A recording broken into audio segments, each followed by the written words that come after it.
যোৰহাটৰ নহতীয়া শ্ৰী শ্ৰী পীতাম্বৰ দেৱ আৰু শ্ৰী শ্ৰী ভজনানন্দ দেৱ জানখনা থানত ২১৯ সংখ্যক আঘোণৰ নলগোৱা উৎসৱ।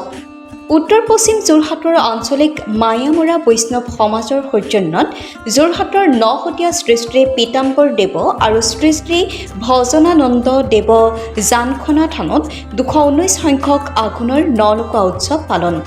এই উপলক্ষে পুৱাই বন্তি প্ৰজ্বলন কৰে জানখনাৰ শ্ৰী শ্ৰী মায়ামৰা চাবুৱা মদাৰঘাট সত্ৰৰ যুৱাধিকাৰ শ্ৰী শ্ৰী ৰাঘৱানন্দ দেৱগোস্বামীয়ে। তাৰ পাছতেই পতাকা উত্তোলন কৰে উত্তৰ পশ্চিম যোৰহাট আঞ্চলিক মায়ামৰা বৈষ্ণৱ সমাজৰ সভাপতি দিলীপ দাসে।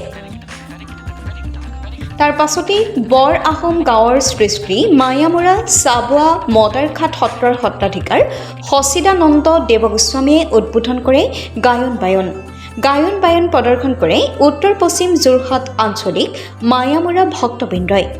তাৰ পাছতেই ভাগৱত পাঠ অনুষ্ঠান অনুষ্ঠিত কৰে। সকলো ভক্তই থানত বন্তি প্ৰজ্বলন কৰি কুশল মংগলা কামনা কৰে। আনহাতে এই নলগোৱা উৎসৱলৈ হাজাৰ লোকৰ সমাগম হয়। আনহাতে সন্ধিয়ালৈ ২১৯ গছি বন্তি প্ৰজ্বলন কৰা হ'ব বুলি জানিবলৈ দিয়ে উদ্যোক্তাসকলে। যোৰহাটৰ পৰা অনুপম বৰাৰ ৰিপৰ্ট লাইভ। জয়তে আপোনালোকৰ আমাৰ সংবাদসকললৈ আমি সংবাদদাতাসকললৈ আমি সহস্ৰ প্ৰণাম যাচিলোঁ আৰু পৰমপিতা পৰমেশ্বৰৰ ওচৰতো প্ৰাৰ্থনা জনাইছোঁ যাতে আমাৰ সংবাদদাতাসকল আৰু উন্নতি হৈ যায়।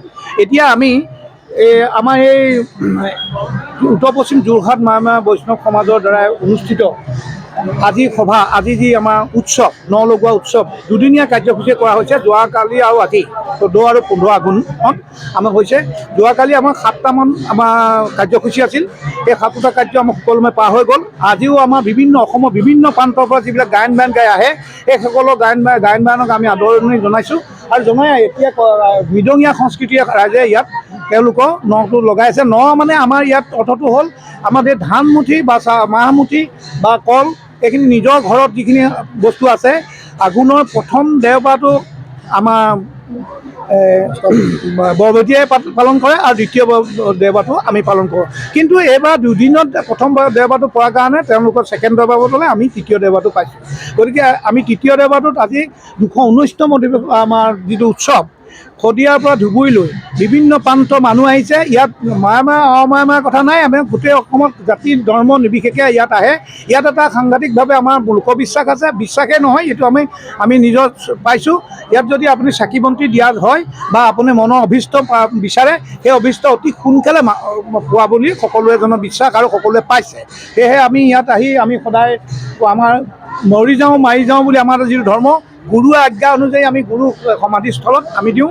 আমাৰ শ্ৰী শ্ৰী পীতাম্বৰদেৱ আৰু ভজনানন্দ দেৱৰ ইয়াত থান। তেখেত ১৮০৫ চনত শ্ৰী শ্ৰী পীতাম্বৰদেৱৰ ইচ্ছা হৈছিল আৰু তেখেতৰ ২১ বছৰ পাছত তেখেতৰ পুত্ৰ শ্ৰী শ্ৰী ভজনানন্দদেৱে আসন গ্ৰহণ কৰিছিল। সেই সূত্ৰে তেখেতৰ ৩ বছৰ পাছত ইচ্ছা হৈছিল আৰু দুয়োগৰাকী মহাপুৰুষৰ ইয়াত সমাধিস্থান আছে। এই সমাধিস্থানতে আমি সকলোৱে ইয়াত স্থান হিচাপে গ্ৰহণ কৰি আমাৰ আজি এই সংস্কৃতিটো আমি বজাই আহি আছোঁ। আহি আজি আমি ২১৯তম পাইছোঁ আৰু ইয়াত আপুনি দেখিছে লোকাৰণ্য ইয়াতে কোনো নাই, আমি ছিষ্টেমেটিকভাৱে কৰিছোঁ। আমাক সকলো ৰাইজে সহায় সহযোগ কৰিছে আৰু আমাৰ প্ৰশাসনেও সহায় সহযোগ কৰিছে।